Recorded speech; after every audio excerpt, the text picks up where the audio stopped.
Anti-gambling advocates have backed a ban on betting advertising during sport broadcasts set to be put to Cabinet next week. Key crossbencher Senator Xenophon has rejected the Sporting Code's plea for the ads to remain, saying they're putting greed ahead of their fans.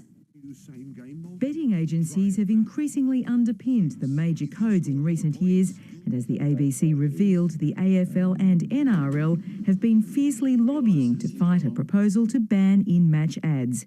Senator Xenophon has this response. I mean, really, cry me a river. The anti-gambling senator rejects the code's argument that betting agency sponsorship and the lucrative broadcast deals that sponsorship attracts is needed to fund investment in the grassroots. That they've become increasingly dependent on gambling revenue and they've become quite greedy about it.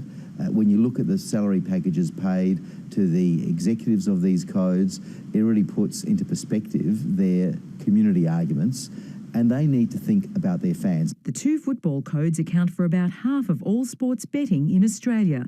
The NRL has a $60 million deal with Sportsbet till 2020.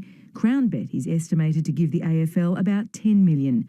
Gambling researcher Dr. Charles Livingston says this is, in the scheme of things, not a lot and can be found elsewhere. Remember, when tobacco sponsorship was threatened many years ago, we were told that sport in Australia would cease to exist. Well, clearly that didn't happen. Dr. Livingston expects the far more desperate plea to keep the ads will come from broadcasters, who, he says, reap $120 million a year from betting agencies in advertising revenue.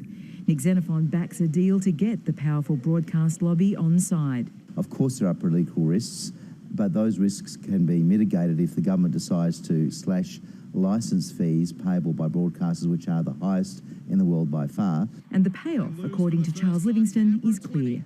What it's likely to do is to stop a new generation of people getting hooked. There's no response yet from either code, but the furious behind-the-scenes lobbying is sure to continue. Mary Gearan, ABC News.